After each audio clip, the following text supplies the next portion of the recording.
Hello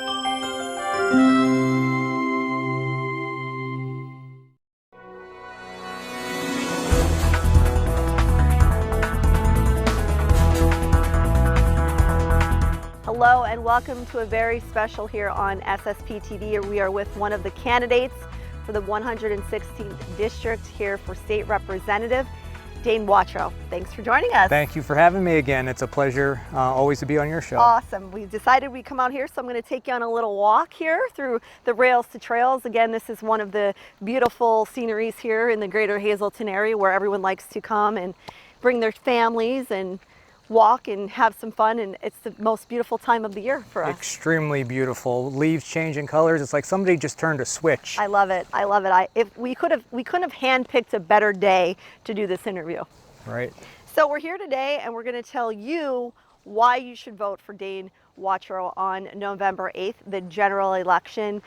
First and foremost, educate our viewers on the redistricting and who you represent. So as we know, in January there's this big change up with the whole redistricting in 116th district. So we got the whole city of Hazleton, Hazel Township, West Hazleton. That's our makeup for the Luzerne portion of it. And then we shift on over to McAdoo, Klein Township, all the Union Townships, Ringtown, Monterey City, and Shendo. Okay. Now it is still very important that if you live in the Valley community, you might also, I mean, you're specifically representing those people too. If they have businesses in town, we all, connect together, and they might not be voting for you on the ballot, they can still support you. Absolutely. Like you just said, there's a lot of businesses where the people may live in a neighboring community, but their businesses is right downtown in Hazleton or within a community within the 116. All right, let's brag a little bit. Tell us about your background and your qualifications for the job. Background. Well, it's so funny when we talk about my background. I gave my entire life to public service, and when this redistricting came about in December, I thought, what a just great opportunity to continue to serve the people.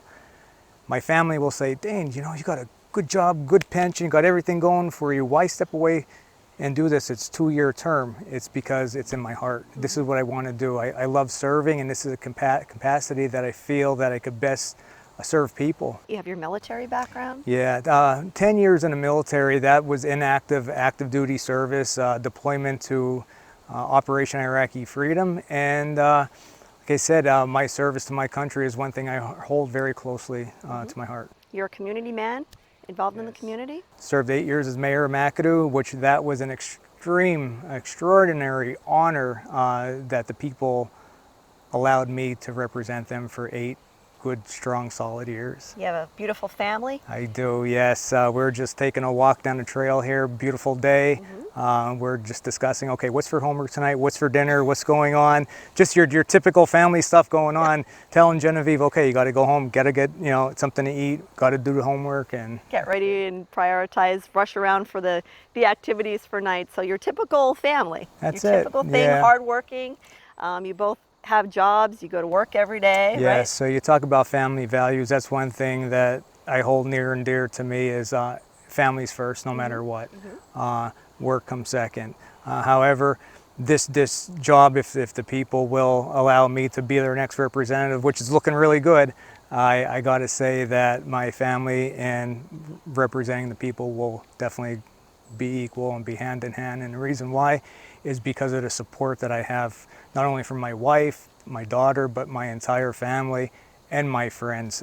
We have such a good support of friends, volunteers.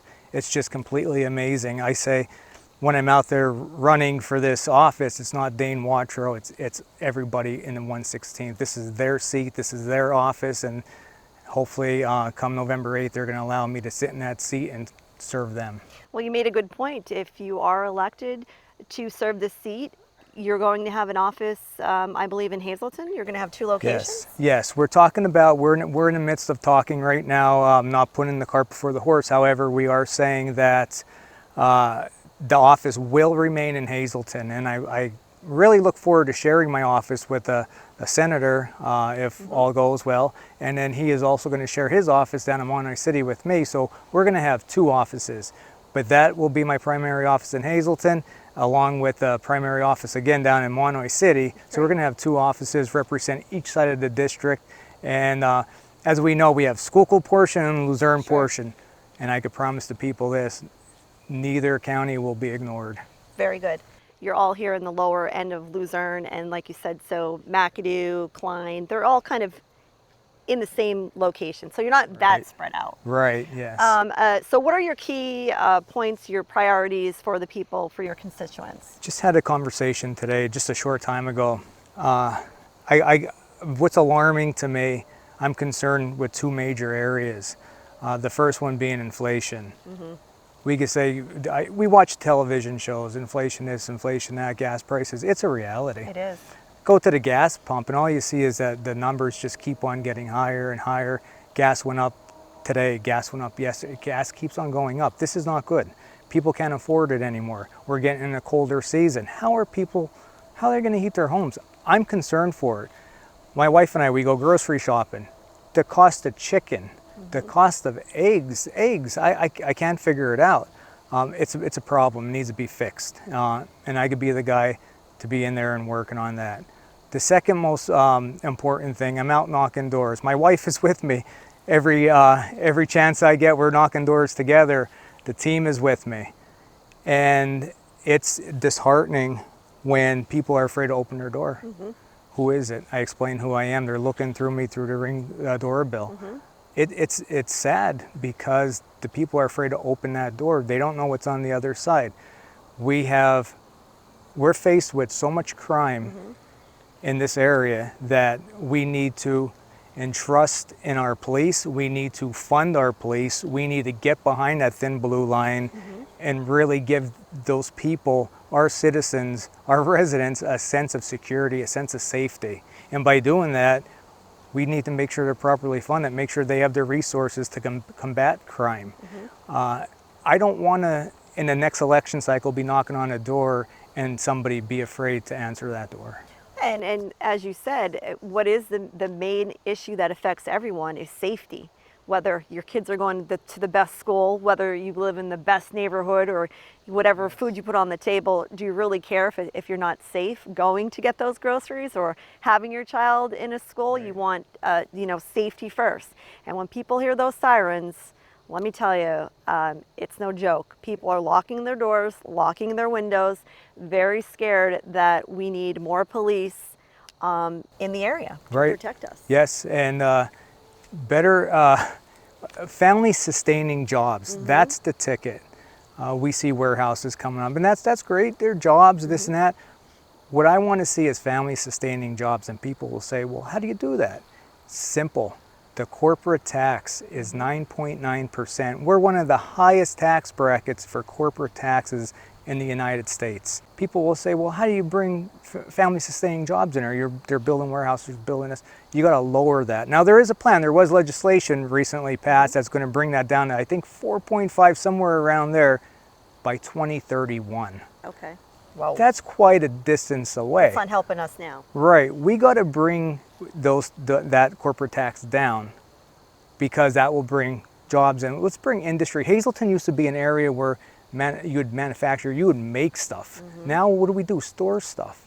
Let's get Hazleton back. Let's get the Monoy City, Shenandoah. Let's get these areas back where we're making products, not warehousing it. And that's family sustaining jobs. Tell me about your leadership then. Give me examples of Dane Watro's leadership so that when you go and you represent us, because again, you're one vote among many, how is Dane Watro representing us with his leadership Jeannine, skills? I absolutely love that question. And the reason is because leadership is key and to being successful. And let's face it, I don't know everything and I don't pretend to have all the answers to everything, but what I do is surround myself with very smart people. And if there's a legislation coming up, say medical, I'm going to go right down the road and talk to our hospital leaders and talk with them. But leadership comes with, you got to compromise. In order to get things done, being a strong leader is you got to work across the aisle. We hear it all the time during campaign season. I'm going to reach across the aisle and make it happen. I have a proven record that I reached across the aisle. 8 years as mayor, I worked with both Democrats and Republicans, signed ordinances that Democrats made, signed ordinances into law that Republicans made in the borough of McAdoo. And it's hard when people say, what are you, Republican, are you Democrat? Do we have to be something? You know what? I consider myself a moderate. Right. And I'm the only candidate here in the 116th running that was endorsed by the National Federation of Independent Businesses. I'm a strong advocate of independent businesses.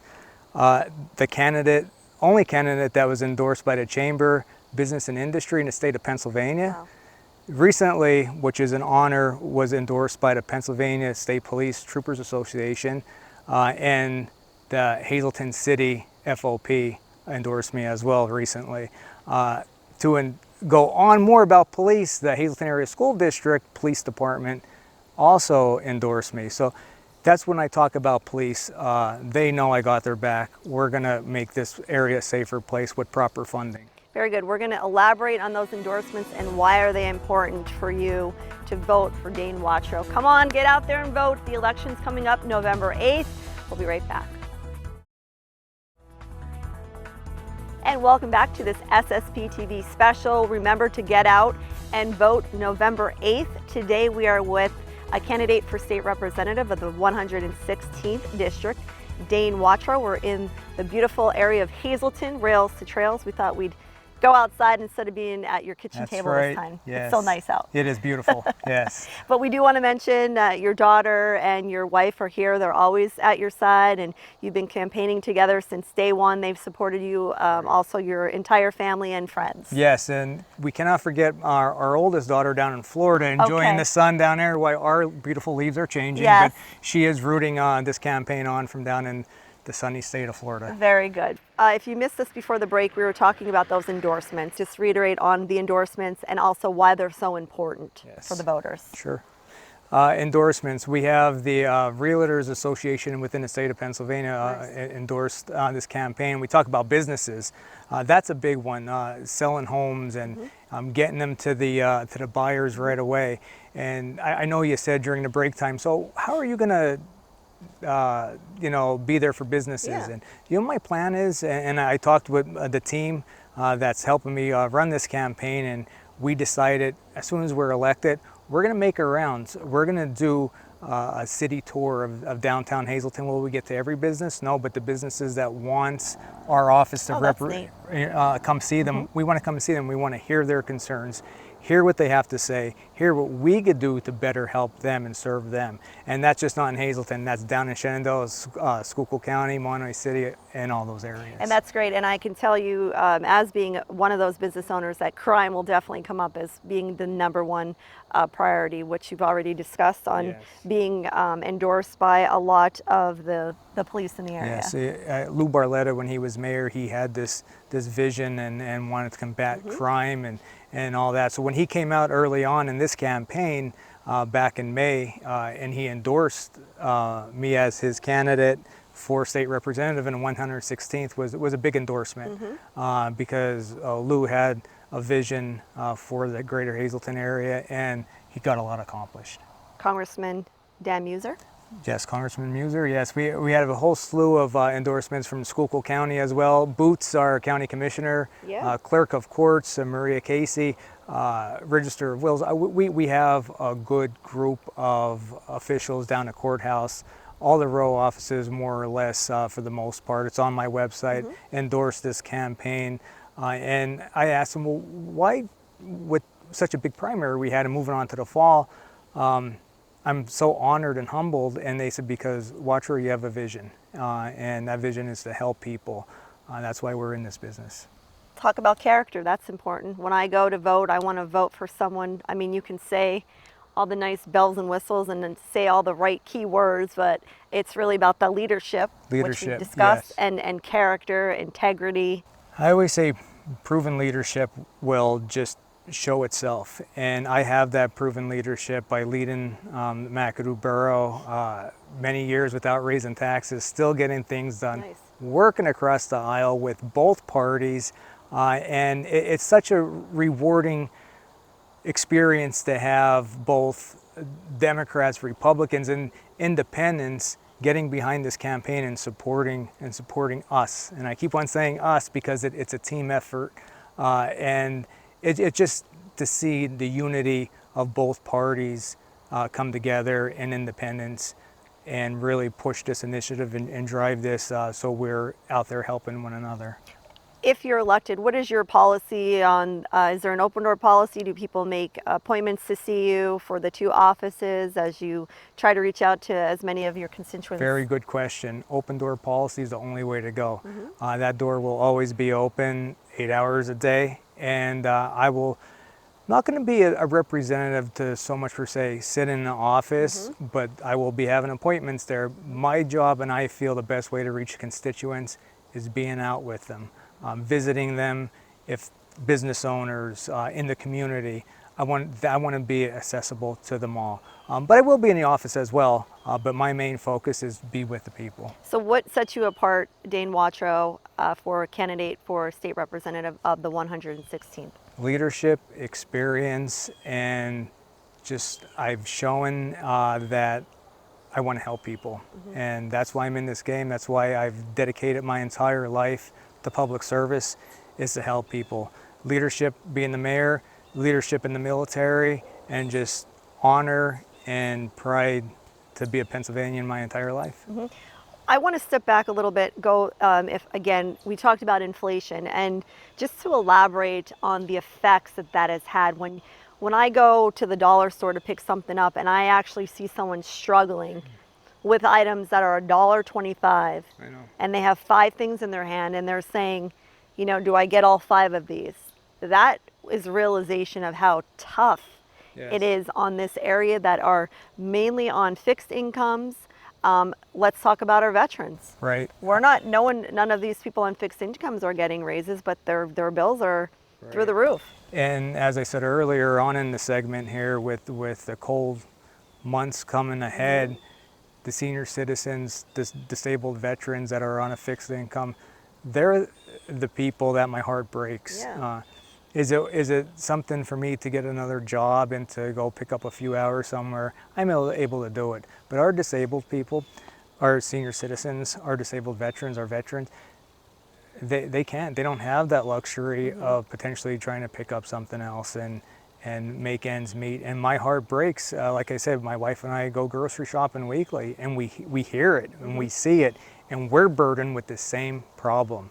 Chicken, $2.99 a pound now. Where a year ago it was $1.99. It's crazy. Eggs are, I think, $4 something for 18 pack. I just don't understand. Your grocery bill is double. It is double. And gas keeps on rising. It has to stop. It truly has to stop. People can't do it anymore. It's important for people to know you were born and raised in the area, then you left because you went into the military, and then you came back. So tell us your story. Right, born and raised in the McAdoo area. Right after high school, I just felt this, I felt compelled to enlist in the United States Army. I have a whole family tree of service members that served our great country, and I felt like I wanted to do the same. So I went in and served our country, got out after 4 successful years, and I was going to make it a career, but the oldest daughter was born, and it was time to bring her back home and have her raised like the childhood we all had, mom, dad around, grandparents around, and that was the only reason for getting out. But where did I come back to? Right here to Pennsylvania, right here to the McAdoo area. I love this state. How can't you? I mean, look around. It's beautiful. It's beautiful. It is beautiful. A lot of very genuine people, and that's why it's so important to get that across, that like what a genuine person Dane is. I've known you and your family for a long time, but have recently got to know you a lot better since the election, and you guys are just super down to earth.